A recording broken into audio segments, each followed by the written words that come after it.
From Hollywood, it's time now for... Johnny Dollar.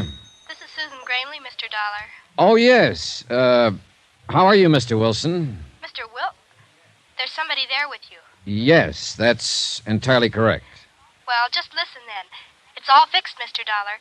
Grandmother's expecting you. She'll be alone for the next few hours, so come on out to the ranch. You're certain of that statement, I suppose? Yes, of course. Uncle Walter went into Vegas, and Aunt Hilda's gone somewhere, Yes, too. I'm quite aware of that. You mean she's there? With you? That's right. Oh, Mr. Dollar, you men are all alike, aren't you? That's quite a remark for a person your age, Mr. Wilson. Oh, I'm quite mature for 16. Has she made her pitch yet? I think we'd better postpone this discussion until the next time we meet. Well, she always does, you know. She's a regular vampire. I figure Uncle Walter's going to kill her someday. Not Mr. that Wilson. Yes, sir. Goodbye.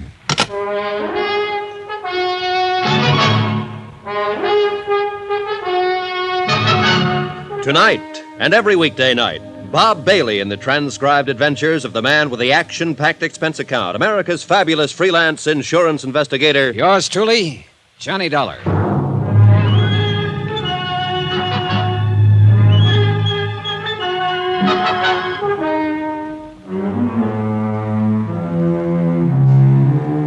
From Special Investigator Johnny Dollar, location Las Vegas, Nevada, to the Home Office, Amercon Northern Trust Company, Hartford, Connecticut.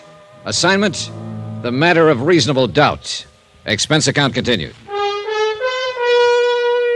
Item 9, a $50. Tip to the hotel bell captain to call a taxi for Hilda Gramley and to wave goodbye to her as she drove away.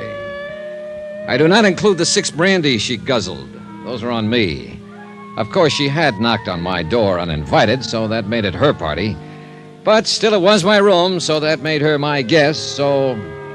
forget it. The whole thing left me too confused to itemize it. She'd obviously come on a fishing expedition. The fish, information. Bait, the usual, but nicely designed. Results, none on either side. What had started out as a trust case had turned into a snipe hunt.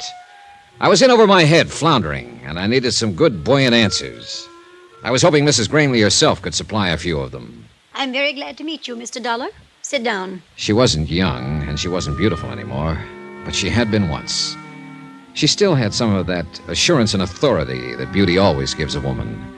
She seemed a little uncertain, a little harried, maybe, but underneath it, just as tough as an old field boot.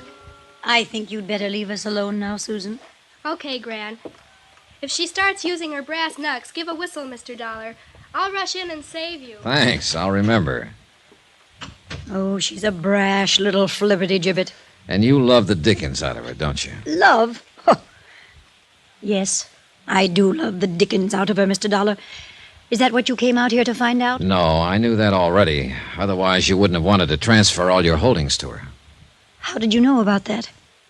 Just who the devil are you, anyway? Seems to me Susan was pretty vague on that score. She had to be. She doesn't know. Then why did she think I ought to see you? Oh, she decided I looked honest. Claims she's got a knack for that sort of thing. As a matter of fact, she has. And also, she loved her father and mother. What do you mean by that?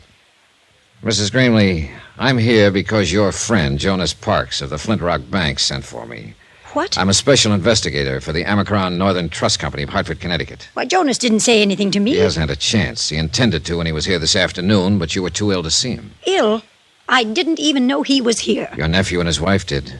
He talked to them. Tell me, Mr. Dollar, just why did Jonas send for you? Because he thought you might be losing your mind. Oh, he did he? Huh. Are you? Well, if you thought so, you wouldn't have said it so bluntly. Right. I don't think so. Well, what made Jonas think it? You asked him to set up an insurance trust for the benefit of your granddaughter, Susan. Apparently, the intent was to convey your entire estate to her over a period of 2 to 3 years. What's so crazy about that? Nothing at all, so far as that part of it was concerned. But it didn't stop there. After he got the proceedings started, you turned skittish on him, started to flutter. Well, Jonas is a fool. He is not a fool, and you know it. He's been your friend for 20 years. He's completely trustworthy, conscientious, and he has your best interests at heart. Huh. How much is he paying you to say things like that? Nobody is paying me but the Amercon Trust Company, and furthermore, you know it. All you're doing is trying to dodge the issue. Young man, I'm not accustomed to being talked to this way. Then you can look at it as a refreshingly novel experience. You sound like Susan. And an experience you don't entirely dislike. Presumptuous whelp. Maybe. Are you married, Mr. Dollar? No. What a pity I'm not 30 years younger. What a pity I'm not 30 years older. Oh, thank you, sir. And now let's stop scratching each other's backs and get to the point. All right. Jonas is a fine man. No doubt he did have reason to get upset. These past months have been... Well, I suppose I haven't seemed like myself at all. Why is that? Oh, you're like a bulldog with a bone, Mr. Dollar. Careful how you talk about your might-have-been lover. What has been wrong these past months? Maybe I am losing my mind. Because actually, nothing has been wrong. I don't agree. I think something is wrong right now. Then why don't you tell me about it? All right, I will. Apparently I'll have to if we ever expect to get anywhere. All right, some months ago you stopped going into town, stopped having visitors. Then you decided to get rid of your estate, turn it over to Susan. When your nephew, Walter, heard about it, he implied to Jonas Parks that you were losing your mind. Then you yourself started to back down on the idea. Why? Was Walter putting pressure on you? Not exactly. What were you scared of, Mrs. Gramley? It's got something to do with Walter and Hilda, right? Sit down. Almost a year ago, I discovered that the two of them were stealing me blind. Tampering with the ranch accounts, forging signatures, all sorts of ways. Why didn't you take it to Jonas or to the police? Because I didn't believe it at first. By the time I was absolutely sure, they'd cut the ground out from under me. So you tried to convey the property to Susan secretly? Yes, until Walter learned what I was doing. Who's the push in that pair? Who's got the brains? Why, she has. Walter doesn't even have the gumption to get in out of the rain on his own. Uh-huh. Then she must have been the one who planned the auto accident. And he went along with it, of course. What auto accident? 3 years ago, when your son and his wife were killed on the road to... Oh, I'm sorry, Mrs. Gramley. I supposed you'd already guessed it. Guessed? What? That it was probably murder. An old lady, tired and lost, seeing herself surrounded by enemies, living in fear. But she at least knew one thing, that she wasn't alone now, that somebody else believed her and was on her side. Don't worry about her, Mr. Dollar. She'll be all right. Well, she had quite a shock, Susan. She had to know sometime. Oh, it's not a matter of no, exactly. It's only suspicion. All right, you go to your church and I'll go to mine. But I know Walter and Hilda murdered my parents. And I think you know it, too. Well, call it a real strong suspicion, then. So what are you going to do about it? What do you suggest I do about it? Advise my elders? I'm only a helpless young female. You're about as helpless as a mongoose with a cobra. Flattery? No, just a statement of fact. Say, look, what do you think they've been doing with the money they've cheated your grandmother out of? Oh, that's easy. Uncle Walter gambles. And gambles and gambles. And loses and loses? Uh-huh. He's not real bright, you know. Where does he do this? Different joints in Vegas? Oh, just one, mostly. A club called the Lead Balloon, and the name figures. Any special reason he hits that particular club? I think it's the only one that'll take his IOUs. The owner came out here to collect a couple of times. Happen to know his name? Sure, I got big ears. His name is Deuce McCoy. Deuce McCoy, the Lead Balloon. And the rest of the dough, Hilda. She's what's known as a luxury dame, Mr. Dollar. Yeah, so I gathered. I'll bet you gathered. Oh, relax, will you? I'll send you out of the room. Yes, sir. Does she run around with other men? Oh, Mr. Dollar. All right, then. Do you happen to know any of them? Nope. I've managed not to, but it hasn't been easy. One or two, or does she play the field? I wouldn't know, but she's always getting gifts from somebody. Oh, she's a real cool operator.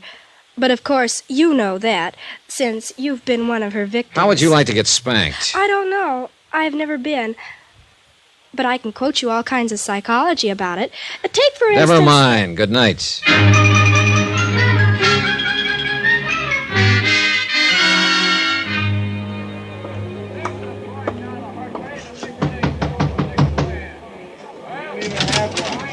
Yeah? Your name McCoy? Deuce McCoy? Yeah, that's right. Johnny Dollar. I'd like to talk to you about a mutual acquaintance. What mutual acquaintance? Walter Gramley. He's across the room there at the moment, bucking one of your crap tables. Come on in, Dollar. Thanks. All right, now, what about Gramley? How much is he into you? Nobody gets into me. You've been taking his IOUs, haven't you? He buys them off. Holding any now? Look, what's the pitch, huh? What racket are you in? Insurance. What's that got to do with Gramley? I don't think he's a very good risk. Meaning? He's probably going to be doing time for embezzlement before long. So why are you telling me about this? Well, I thought you might be interested, since you've been taking his IOUs. Oh, you're big-hearted, is that it? You're just being neighborly? You might put it that way. Yeah, and I might not. Now, what is your angle? Is Gramley a personal friend of yours? No more than any other sucker out there at the tables. Then you wouldn't know where he gets the money he loses. Well, that I never ask. And I don't suppose you'd know his wife. Oh, he's married, is he? Her name is Hilda. She likes gifts and brandy and money and excitement. Then I hope she manages to find him. Whoever she is. Oh, she does, one way or another. We all got our problems, Dollar. Yeah, but some of us more than the others, right, McCoy? You through speaking your piece now, huh? Not another word to say. Well, then I don't want to rush you, but... Hey, that's a nice cigarette case. Platinum, isn't it? I wouldn't know. It's not yours? Somebody left it at the table. Somebody, huh? Then you don't know who it belongs to. If I did, I'd give it back. Then I'll save you some trouble, Mr. McCoy. I do know who it belongs to. What makes you think so? Because I saw it earlier today. It belongs to Hilda Gramley.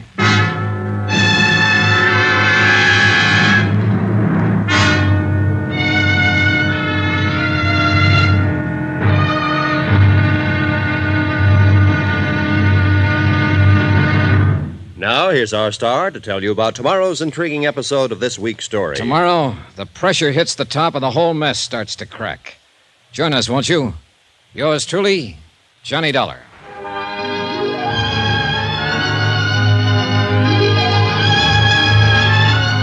Yours truly, Johnny Dollar, starring Bob Bailey, is transcribed in Hollywood. Written by Les Crutchfield, it is produced and directed by Jack Johnstone. Be sure to join us tomorrow night, same time and station, for the next exciting episode of Yours truly, Johnny Dollar. Roy Rowan speaking.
One has Johnny Dollar. Dave Hopkins, Johnny. Camden Life and Fidelity. Got a German visa? Why, I sleep with it under my pillow, Davy. Huh? If you want, Berlin, your next port of call. Want it? Now, what's the story, Davy? It's like this, Johnny. A client of ours, Sam Harvey, category 50,000, 20 paid life. A couple of years ago, Harvey went to Berlin as consulting engineer for a machine tool firm. 6 months ago, he upped his policy from 10 to 50,000. Good head on his shoulders. Just listen, huh? Also, he changed beneficiaries from his mother to a woman he married over there. Well, that's allowed, isn't it, Davy? Well, maybe, maybe not. Yesterday, we got a cable from Berlin police. Herr Sam Harvey is newly dead in the Rhineland. Well, Johnny? Okay, Dave, you named it. Berlin.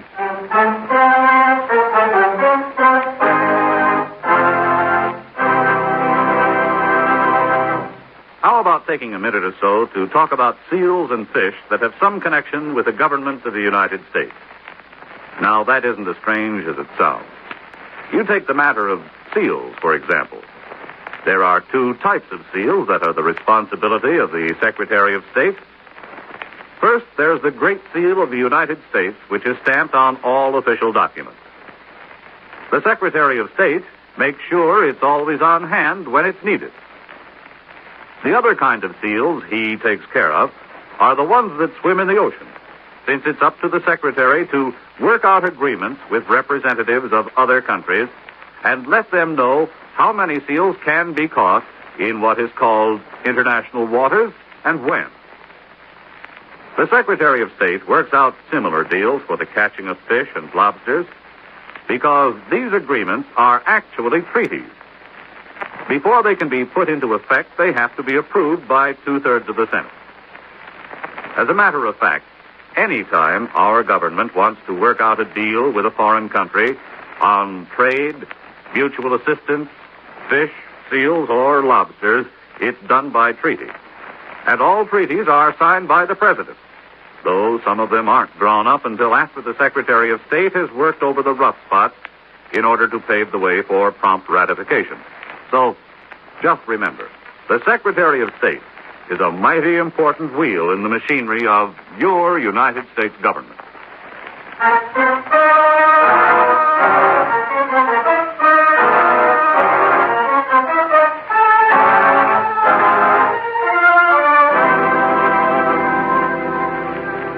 Expense account submitted by Special Investigator Johnny Dollar to Home Office, Camden Life and Fidelity Company Limited, Camden, New Jersey.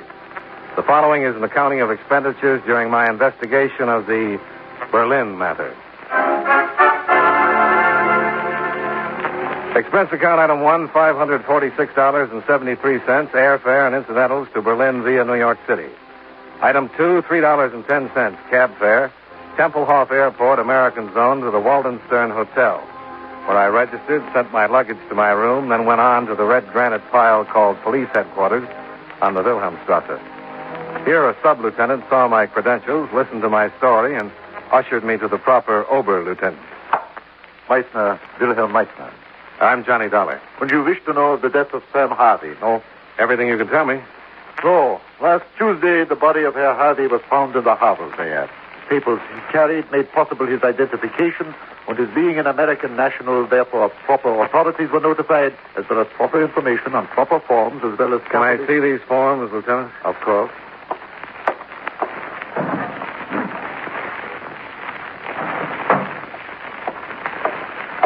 Here, as you please. Thank you. It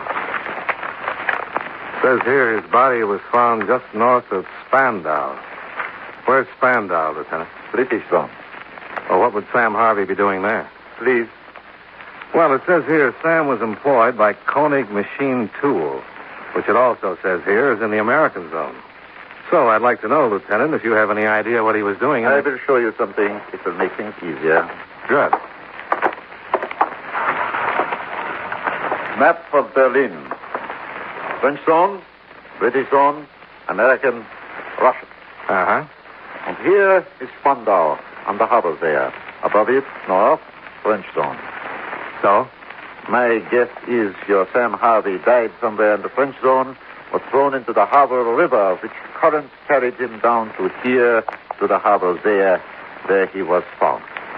But that's only a guess. Unofficial. Official, it would be written down, but it is not. Why do you make a guess like that, Lieutenant? You see, here, the suburb Hegel in the French zone, it is trackless. What does that mean? Rough. Tough. Now, Sam Harvey is certainly not the first man to have jumped into the Harbor River. Dumped? Dump means murdered and pushed, Lieutenant. Murdered and pushed. Okay. What else? See here, in the file, positive identification made by Paul Turner. Who is Paul Turner? A friend of Herr Harvey. He claimed the body and buried it. Also, he took it upon himself to notify Herr Harvey's wife. Why does it say wife? Nowhere, but I recall Herr Turner said Frau Harvey was in Vienna and that he would inform her of the death of her husband. No, I think that's real friendly, don't you? Please.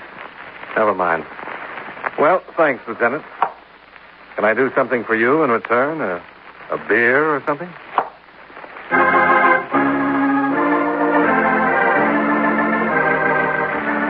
Expense account item 3. 90 cents for 2 rounds of brown beer with my newly found friend, Lieutenant Willie Meissner, at the beer stube across the street, where I told him all I knew about Milwaukee and got in return a promise of continued cooperation. Expense account item 4, $1.20 to number 15 Kendenstrasse in the American Zone, the address of Paul Turner. That's right, Dollar. I identified him. Who killed him, Mr. Turner? Oh, now listen. Yeah? Don't get cagey with me and say who killed him and lean closer to me to see if I'm going to go to pieces. I didn't even know he was killed. He was pushed into a river. Listen, there was a beer festival up in the French zone last week. Tegel, a suburb. So you can figure it. Sam got drunk and fell in the river? Not pushed? That's the way I read it. Did he ever say anything to you about all that insurance he carried? No. Carried a lot, huh? First it was 10, then a while back he upped it to 50. 1,000? That's right. Well, she's worth it. Who? Paul's wife? Worth every nickel of it. Which comes to a question. Oh, you mean, where is she? I mean, where is she? She'll be here. Her husband's been dead for 4 days. Well, she's in Vienna. Well, it must take all of 3 hours flying time to get here from Vienna. Listen, Dollar, I'm going to tell you something. Don't ask questions with raised eyebrows, like everybody's lying or covering up. A guy named Sam Harvey died, and there's been a lot of tears on account of it, so gentle your way around. Huh? Make the questions come out polite. You know, I'm going to try that. Good. What are you doing here in Berlin? I have a civilian job with the Army. I interpret. Oh? How do you like it? Nice. See how we can get along if we try? How come Paul's wife hasn't showed up for 4 days? I have a wire here. Wait a minute. I'll read it to you. Illness gone. Arrived Tempelhof Airport this evening. 18 hours. Elsa. Let me see it. You read German, Johnny? No. Are you going to meet her? Right. Sure be glad to have you along, Johnny. Be nice. Fine.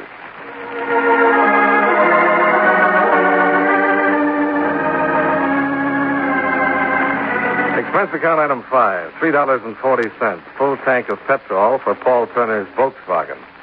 He had his hand trapped in his pants pocket.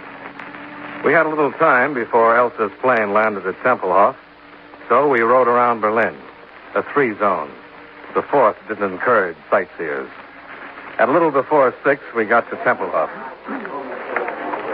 Flug 39 vom Prag Budapest und Wien, Passagiere ungefähr Ausgang 3. Oh, she's a little ahead of schedule. Yeah. You'll know Mrs. Harvey when you see her? You know, you ask polite, but you don't listen polite, Johnny Kid. I told you Sam's wife is worth every penny the 50 grand you say he left her. Now, would I say a thing like that if I didn't know her when I saw her? Well, you hadn't mentioned it. Now, before he married her, the 3 of us went around a bit in Vienna. Then Sam married her. And Elsa stayed in Vienna. I haven't seen her since. 6 months now. Why did she stay in... It must be Elsa. See? Black dress, heavy black veil, black gloves. Classy dresser, that Elsa. Yeah. Come on. Elsa? Elsa. Bitte? Paul Turner, Elsa. Don't you remember? Oh, is frail. It is so... I will lift it. Oh, hello, Paul. It's been a long time since we were together, Elsie. A long time. I'm sorry about you, my husband's close friend, his dear friend, Paul. Mrs. Harvey? Bitte? I'd like to introduce myself. I'm Johnny Dollar, insurance investigator. Bitte? Insurance investigator means that I was sent here to investigate your husband's death for my company. Well, it means he's got $50,000 for you, Elsie, but first he's got to ask. Please, Paul, let the gentleman speak. I'll have to ask you where you were when your husband died. In Vienna. Why did you live in Vienna, Mrs. Harvey, and your husband in Berlin? I have work in Vienna. Work I cannot leave. With the Refugee Commission. Sam had his work here. We lived there as we wanted and as we needed.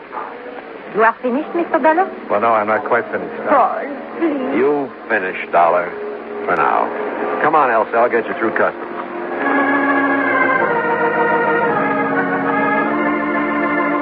Expense account item 6, $2.20. Cab fare back to the Walden Stern Hotel. Item 7, $1.50 supper. Knockwurst and sauerkraut washed down with black beer. After which, 10 hours sleep with no dreams.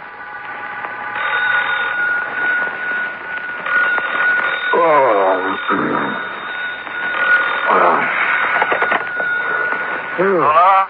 Johnny Dollar? Sir? Oh, yeah, this is Johnny Dollar. Good morning. Here is Wilhelm Meissner. Oh, good morning, Willie. Goodbye, Willie. Oh, do not wish me farewell, Herr Dollar. Well, all right, Willie. You want to chat? Yeah, I would like it. However, this is official, or else I would apologize for awakening you. I have just received word from the police in the British zone. About what? About a barge. A barge? Yes, a barge. The river barge Liebfrau on the harbor there. The touches pier 12 of Spandau. You will come. Wait a minute, Willie. I'd An like to... official car will be outside your hotel. You will awake, dress, and come.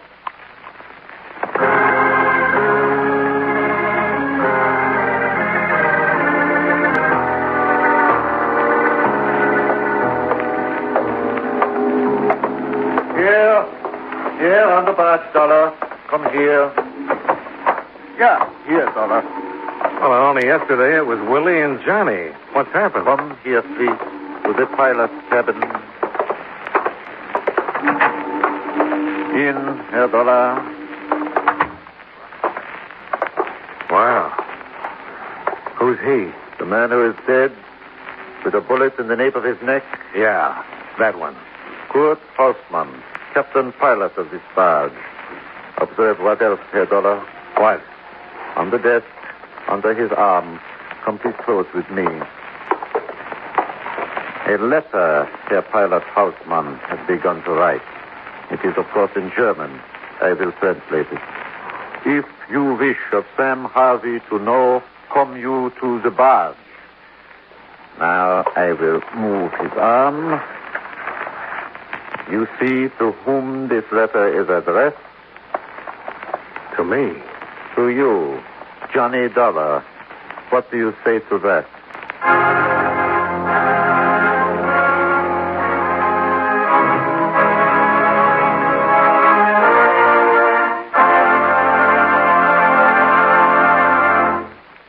You know, many great men have attained the highest office in our land, the presidency of the United States.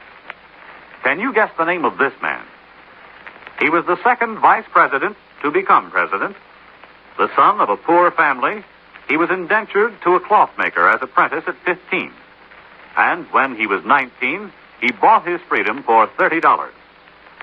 As a congressman from New York in 1837, he opposed the entrance of Texas as a slave territory. During his administration, the country was strongly pro-slavery. And as a protest, Harriet Beecher Stowe wrote Uncle Tom's Cabin. The anti-slavery group in his party strongly resented his signing a bill which penalized anyone who refused to return runaway slaves to their rightful owners. If you don't have his name by now, here's one more clue. His administration saw California's entrance into the Union. Who was he? Millard Fillmore, 13th President of the United States. His life is part of your American heritage. And now, with our star, John Lund, we bring you the second act of Yours Truly, Johnny Dollar.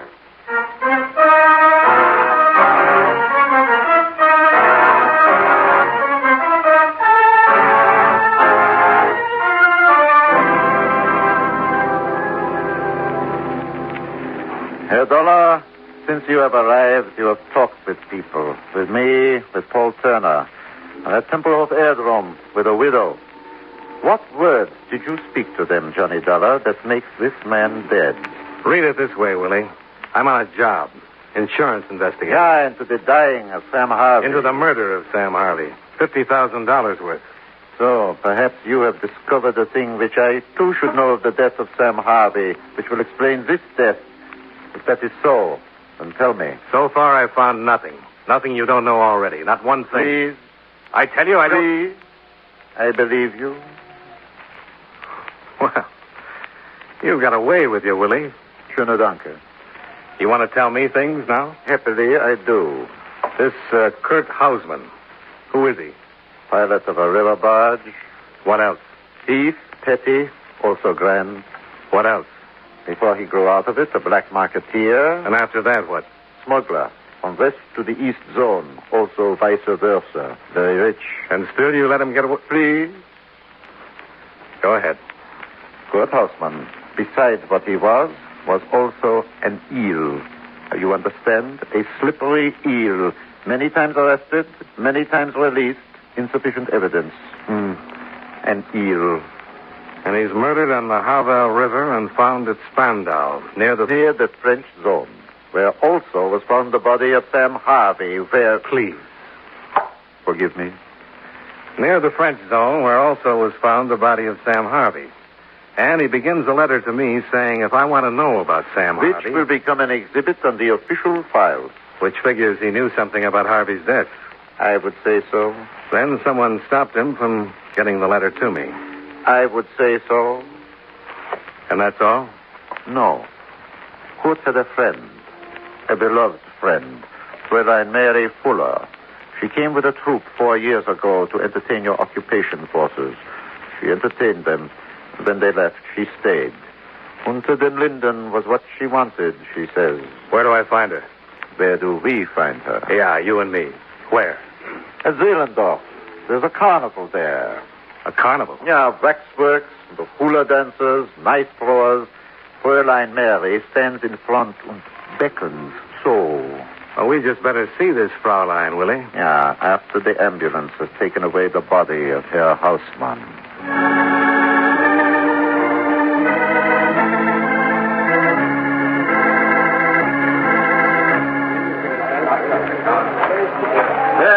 There she is.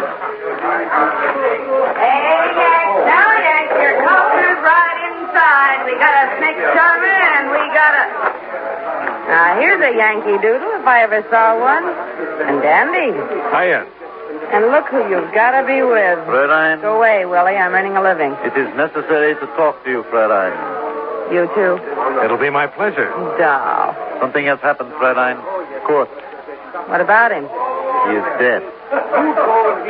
Fräulein, I'm sorry, but sometimes it becomes necessary for me. There's a bench over there. He's a bum. You know that, don't you? Sure you know that. Fräulein, please, sit down. Thank you, Willie. How did Kirk die, Willie? By a bullet in the back of the neck. How else would he die? He was writing a letter to me when he was shot. Oh? Why would he be doing a thing like that, Mary? Who are you? Johnny Dollar. I'm an insurance investigator. Why? I mean, why? Why are you here now talking to me in front of a tourist trap? And with Willie here, what's happening? Just take it easy. That's the latest word. Just take it easy. All right, okay. Brave smile. How is it? Fine. Great. Questions, Fräulein? Whenever you're ready. Do you know who killed Kurt, Fräulein? No. Fräulein, 5 days ago, an American by the name of Sam Harvey was found in the harbor there, drowned. Did you know him? Old Sam? Old Sam Harvey? What about him? He was a thief. How? The barge on the river. Kurt's barge? Sam owned it with Kurt. Anything illegal that could be done on the river. Smuggling, black market, name it.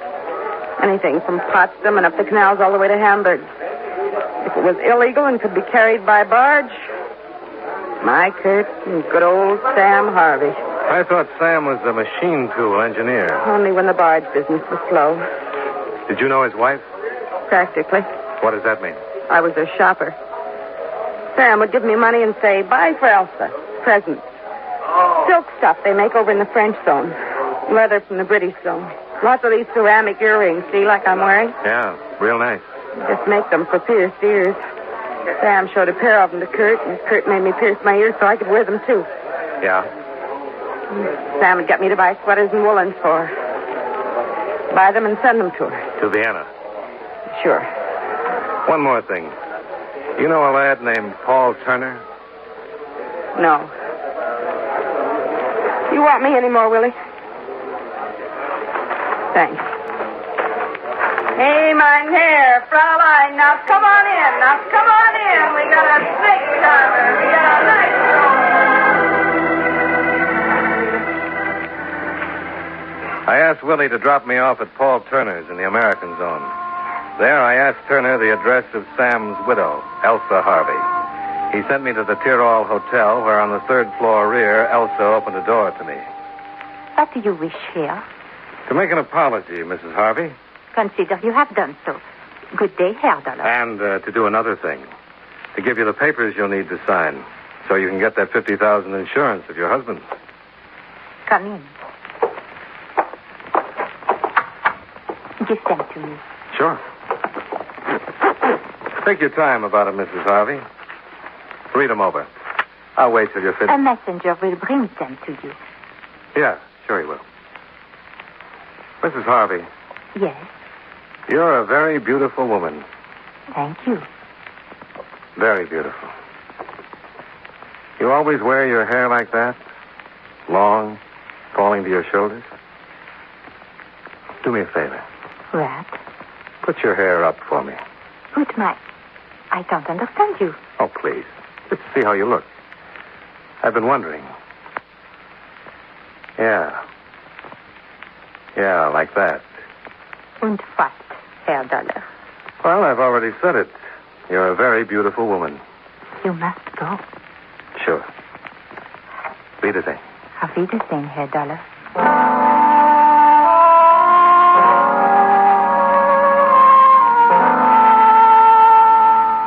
Expense account item 8, $1.30.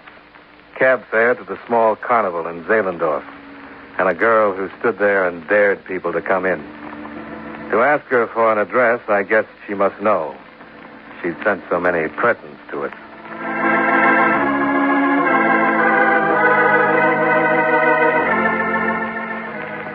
Expense account item 9, $63.95, airfare and incidentals to Vienna. Expense account item 10, cab fare, $1 even, to a red brick apartment building 5 stories high and a block square. Frau Harvey? That's right. Mrs. Harvey is dead. When? Yesterday morning, early.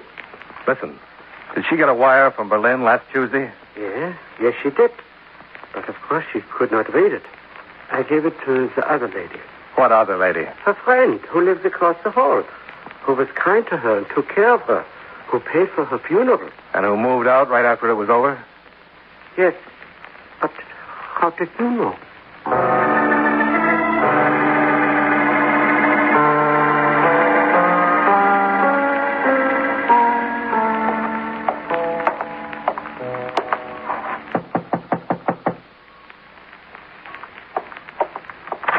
Yeah. Oh. The widow Harvey inside, Paul? Uh-huh. You answer her door for her now? Mm-hmm. So I have to get past you to speak to her, huh? Elsa, Yes, Paul. it's Johnny Dollar. Good. Come on in. Hello, Frau Harvey. Here are the papers, Herr Dollar. I have signed them. Oh, fine. Thank you.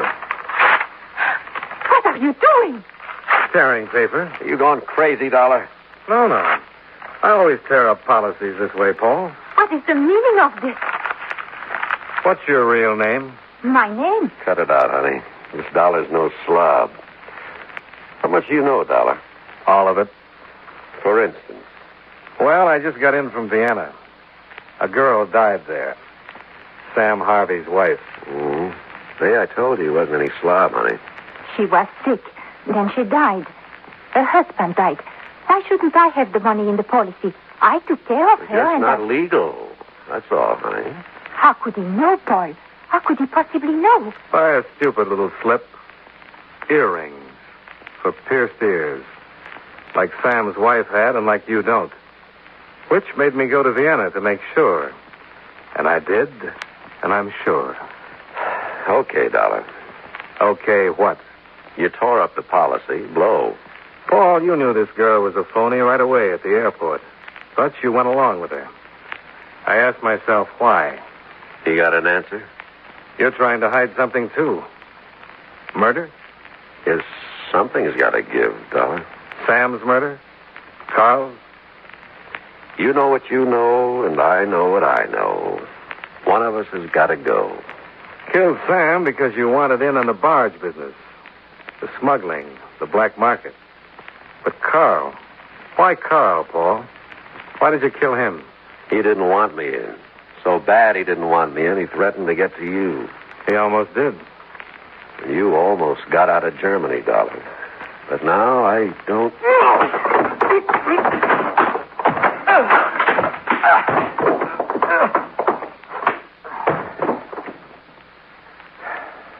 Mr. Dollar? Yeah? I hurt no one. I took care of her when she was sick. Even when she died, I paid to bury her. I took a chance, and I lost Mr. Dollar. Who can say I harmed anyone? And in Vienna, it's not very pleasant. Oh, please. It's not for me to say. It's for another fellow. Name of Willie. Nice man. Very nice.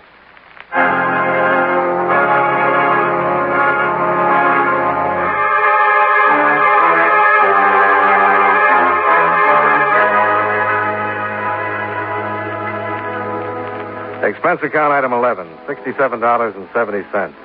Hotel bill and incidentals while in Berlin and Vienna. Expense account total, $693.03. Yours truly, Johnny Dollar.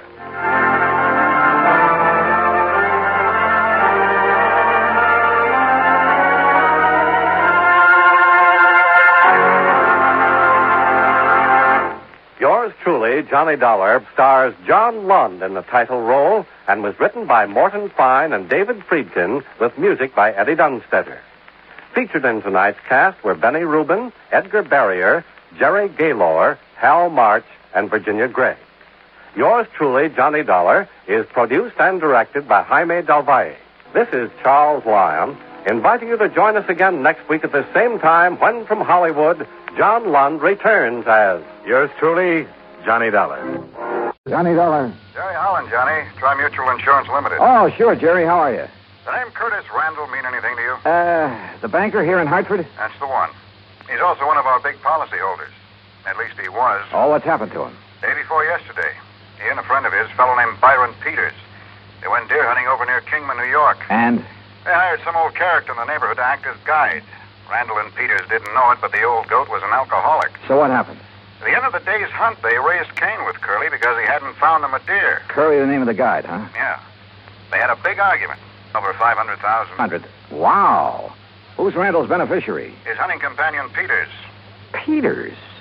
No wonder you want me to investigate. Johnny. Only this one looks too easy. Wait, Johnny. I'll be right over.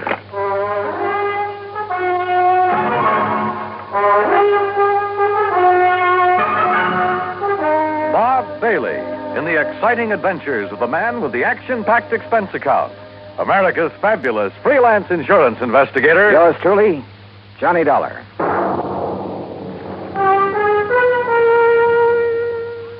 And now, Act One of yours truly, Johnny Dollar.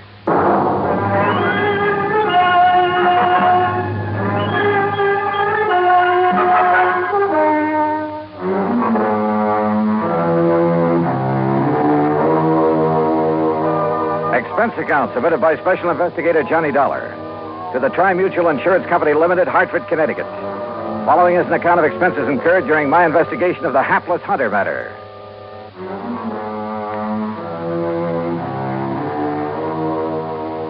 Expense account item 1, 95 cents for a taxi across town to Tri-Mutual in the office of Jerry Holland. As they opened the door, he met me halfway. Hey, what was the idea of hanging up on me, Johnny?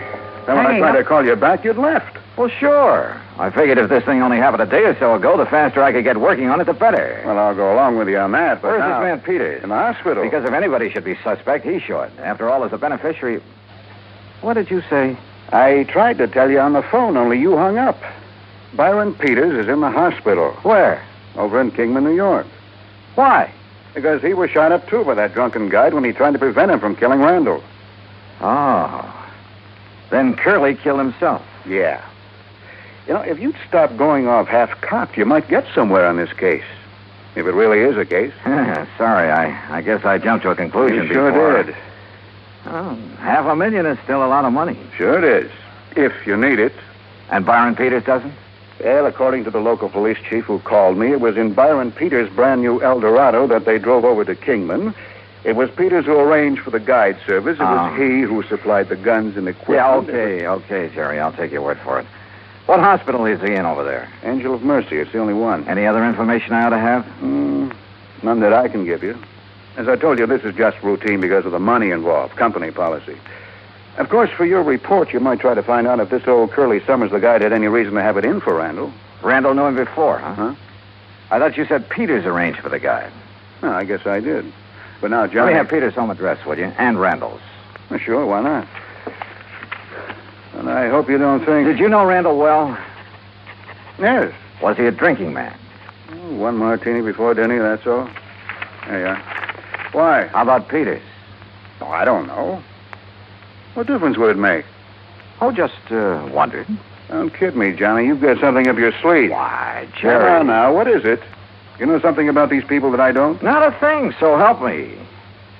But $500,000 is a lot of money. And I tell you that if you suspect Byron Peters, you're crazy. Did I say I still suspect But the him? way you've been talking. Did I? Well, no. Well, I do. Sure, with so little to go on, I had no reason at all to suspect Peters. Except for a hunch. But hunches have paid off for me more than once. Expense account item 2, $380, a tank full of gas for the drive across Route 6 to the New York state line. There I picked up 9W, then 212 to Kingman. I found the Angel of Mercy Hospital on the way into town. The chief resident physician, Dr. Matthews, was completely cooperative and of no help whatsoever. Quite pointless to see him at the moment, Mr. Dollar. Oh, what do you mean, Doctor? Mr. Peters is sleeping under sedation. Oh? I'm afraid the ordeal with the police left him quite exhausted. The police have already seen and questioned him? Yes, and they had no business questioning him so long in view of his condition. Shock, you know. Tell me something. Do they suspect that he killed Mr. Randall, too, then wounded himself for an alibi? You mean that you do? Yeah. Do they? Oh, my boy, you must be joking. Of course not. Oh? Why not? Whether you realize it or not, and you will, if I permit you to see Mr. Peters, see the manner in which he was wounded, see the extent of his wound. I'll realize what? Oh, my boy. I asked you a question, Doctor. You will realize how impossible it would have been for him to shoot himself in that fashion, how narrowly he himself escaped death at the hands of that rum-crazed guide. You're sure, Doctor? Of course I'm sure, and so are the police. Well, where does that leave me? If I may say so, with egg on your face. Act 2 of yours truly, Johnny Dollar, in a moment. And now, Act 2 of yours truly, Johnny Dollar, and the hapless Hunter matter. A hunting guide had run amok near the little town of Kingman, New York. And, according to report, was responsible for the death by shooting of wealthy banker Curtis Randall for the wounding of Randall's companion, Byron Peters. But Peters is beneficiary of Randall's $500,000 insurance policy. So, naturally, the old bug of suspicion began to gnaw away at the back of my brain. Until, that is, I saw Peters, his wounds, the x-rays, and finally talked with Captain McManus at the local police headquarters. Well, sure, we talked to Peters, Mr. Dollar, but only to find out exactly what happened when old Curly went off his rocker and started spraying lead with his hunting rifle, then shot himself. Then my suspicion that Peters might have done the shooting. Well, didn't you see how Mr. Peters was hit by that .30-30? Now, look. He saw Curly pull the rifle on Mr. Randall and shoot him down. Yeah. Yeah, so he lunged at Curly like this. Curly whirled around, pulled the trigger. Yeah. Well, the x-rays I saw. Sure. Well, then you know. When Peters lunged at him, the bullet creased his head from the top, went right through the muscles in the back of his left shoulder, and landed in the floor. So it's pretty obvious that Peters couldn't have shot himself. Well, it's impossible. He would have had to have arms 5 or 6 feet long to shoot himself on the top of the head at that angle. Hey, when did you first learn about this whole thing, Captain? When Mr. Peters came to, he phoned me from up at Curly's cabin where it happened. I went up there right away. And? Curly and Randall were dead. Peters was still lying next to the fireplace where he'd fallen. But if he was able to phone you? He pulled the phone over to him by the cord. Still had a good right hand, you know. Oh, I see. Where were Randall and Curly? Randall by the front door with a bullet in the back of his head. Curly lay between them. Just how much do you know about this Curly character? Well, that's the part I don't understand. Why he did it. I heard he was an alcoholic. Sure, he was a town drunk in a harmless sort of a way, except when he'd go off on a rampage and get into a fight or two, but never during hunting season. Uh-huh. Well, what did he do? Odd jobs of any kind, most anything. People had always refused to pay him until the job was done. To make sure he'd stay sober, huh? Well, at least reasonably sober. And just as soon as he got paid, he'd buy a lot of cheap whiskey and hole up in his cabin. That's where the murder occurred. Except during hunting season. Then he'd never touch it. He was a good guide, Mr. Dollar. He made a lot of money from the people who came up from New York City and Hartford and such. But that's the part I don't understand, his hitting the bottle during the season. Well, did he ever have any trouble with his clients before? Oh, he'd bellyache about them being so rich when he was so poor, that sort of thing. But he'd have to get awfully drunk to... I swear I don't understand it. Yeah. Well, look, Captain, I'd like to see the bodies of Mr. Randall and Curly. Are they still hereabouts? Still over at the coroner's office. Then let's go, huh? I wasn't quite sure what I was looking for. Maybe that's the reason I found it. At least found something that started that old suspicion bug gnawing away again. Peters, back at the hospital, had had a bad powder burn on his forehead, next to where the bullet had creased him. Okay. He had said that Curly the guide pulled the trigger when he lunged at him. Randall, there at the coroner's office, had no powder burns. Okay. It was apparent that he had been shot from across the room. But Curly, who was supposed to have shot himself upward through the jaw, also showed no sign of powder burn. Sure, the bullet hole indicated he could have shot himself by holding the gun at arm's length. A .30-30's fairly short. But no powder burn. I said nothing of this to Chief McManus. Well, it pretty much bears out what Peters told me and I told you, doesn't it? Curly shot Randall, then Peters, then himself. Captain, suppose, just for the sake of argument, that Randall did the shooting. First, that is. Well, now, Mr. Dollar... Wait, speaking of argument, Peters said that Randall and Curly had a pretty big one. Because Curly didn't find him any dare. That's when he started to get drunk and abusive. But as for Mr. Randall... On the other hand, suppose that Peters started the whole thing. Oh, now, look, that doesn't make any sense. Then try to kill himself? Well, isn't that what you're saying Curly did? Well, sure, but that's different. No good old bum realized he'd gone too far. There was no other way out for him. But a man like Peters, with money, everything he wants... Where's this cabin of Curly's? Quite a way. 10, 12 miles. How do I get there? Straight down Paris Street to the mobile gas station.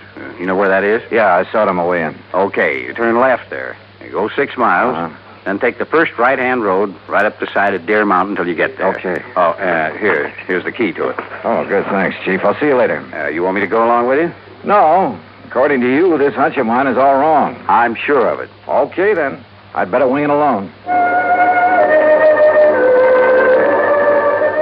From the outside, Curly's cabin was a shack, nothing more. And there were enough cheap whiskey bottles scattered around the yard to sink a battleship. Inside, however, it was pretty comfortably fixed up. And back under the kitchen sink, I found a case of Prince Francis Scotch, nearly full. Had Curly suddenly changed his taste for the better? Or had somebody decided to bait him with it? By the dark stains on the floor, I could see where both Randall and Curly had fallen. Where Peters had gone down, there was also the rifle slug embedded in the floor. And then I noticed the angle at which that slug had ended, as though it had been fired from the ceiling, certainly from higher than any normal man could reach. And Curly was only 5'2" or 3. Then I saw something else, a heavy cord hanging down from one of the rafters above where Peters had lain. It was frayed at the end as though forcibly broken. Now, suppose someone had hung a loaded rifle there by the trigger so the slightest pull would set it off, had stood under it holding the muzzle carefully next to his head, to one side, just close enough to...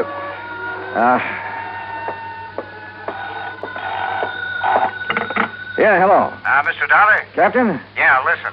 Now, you may be right, though I still don't see how you can be. What do you mean?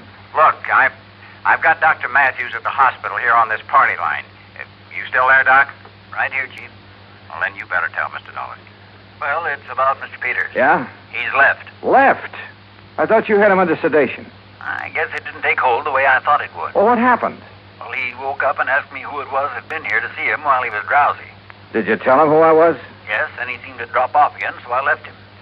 A few minutes later, I heard his big fancy car pulling away. Doctor. I went back to his room and he was gone. Doctor. Listen, Dollar. Yeah, Chief. I don't know what it means any more than you do. But if I was you, I would get away from that isolated cabin. You see what I mean? Dollar? Sure, Chief. I'll leave right away. That was very smart, Dollar. Byron Peters? That's right. Byron Peters.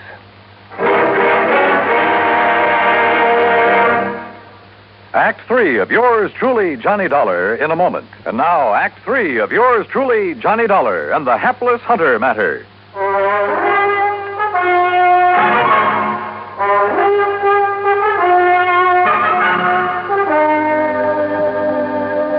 So you weren't as badly hurt by that bullet as you pretended. That's right, Dollar. Does that help bear out your absurd suspicions about me?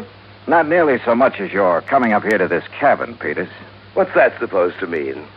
You rigged the whole thing pretty well, but not well enough. Why you wanted to get rid of Curtis Randall, I don't know. You're out of your mind. Randall was a friend of mine. You must have had some reason for killing him. Curly Summers murdered Kurt. We had a big argument because he hadn't found us any game. The only reason it got out of hand was because Curly was drunk. On what? On some of that expensive scotch I found in the kitchen? How should I know? Yes. Where did he get that? How should I know? Well, I do. You brought it here to help bolster your phony alibi, to indicate that Curly had it up here, had been hitting it. But you pulled a boo-boo. Why don't you talk sense, Detective? Are you trying to tell me Curly would ever have stuff like that? Look at the old bottles scattered around outside. Cheap rot gut, that's all. What's more, he never touched a drop during hunting season. That's about as thin evidence as you could possibly dig up, Dollar, and you know it. Peters, why did you come up here just now? Okay, I'll tell you that, too. Lying there in the hospital, nursing your sore shoulder, you didn't plan on that injury, did you? I told the police. Oh, yeah, sure, you told the police. Lying there, you suddenly remember the one thing that could show how you cleverly wounded yourself after you killed Randall and Curly.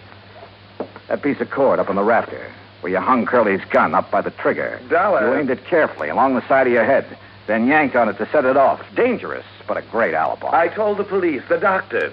Curly pulled that trigger when I lunged at him, struggled with him. Little Curly held that gun high enough so the bullet would crease your head from above? I was bent over, lunging at him. Then enter the floor from up here where this cord is hanging? You're pretty smart, aren't you, Dollar? Curly was supposed to have committed suicide, huh? Yes, he must have, because I heard him shoot himself as I passed out. Oh, sure. The bullet entered his lower jaw, went up into his brain. That's right. That meant he had to hold that 30-30 at arm's length, so. The muzzle right next to his jaw. That's right. Where it would have left powder burns. But, Peters, there were none. Because you shot him from across the room, the same as you did Randall. Yes. Yes, the same as I'll shoot you. If you can. My right hand is still good, Dollar, and so is the .38. You and your fool insurance company should have left things as they were. Chin up, Dollar. Tell me one thing. Sorry, I haven't got time. When I left the hospital, I made sure I was seen heading for New York, and a carefully set up alibi. You still won't get away with it, you know. Any more than you got away with killing Randall. I had until you came along, and I will when I've killed you. So if you have nothing more to say... One thing. Why did you kill Randall? You're trying to stall me. Why? All right. All right. Because I forced him to name me in his insurance. I was the only one who knew about some shady operations in his early business career. The old story, huh? That's right. Blackmail. That's why he's been paying me off, supporting me, until recently. So you threatened to expose him? No. What would that get me financially? Then tell me this. No. I've got to get out of here to New York. Just one thing more. I don't know why you're trying to stall me, but it's no use. So if you have any prayers, Dollar... Sure. That Chief McManus standing there in the doorway will slug you before you pull that trigger. Oh, no, not that old chestnut. Why not, Peter? What? You... Oh, no, you...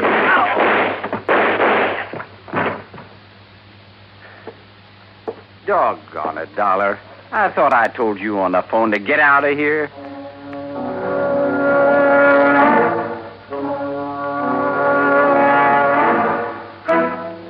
Expense account total, including gas to get me back to Hartford, $13.13. Remarks? Why? Why don't they ever learn? Yours truly, Johnny Dollar.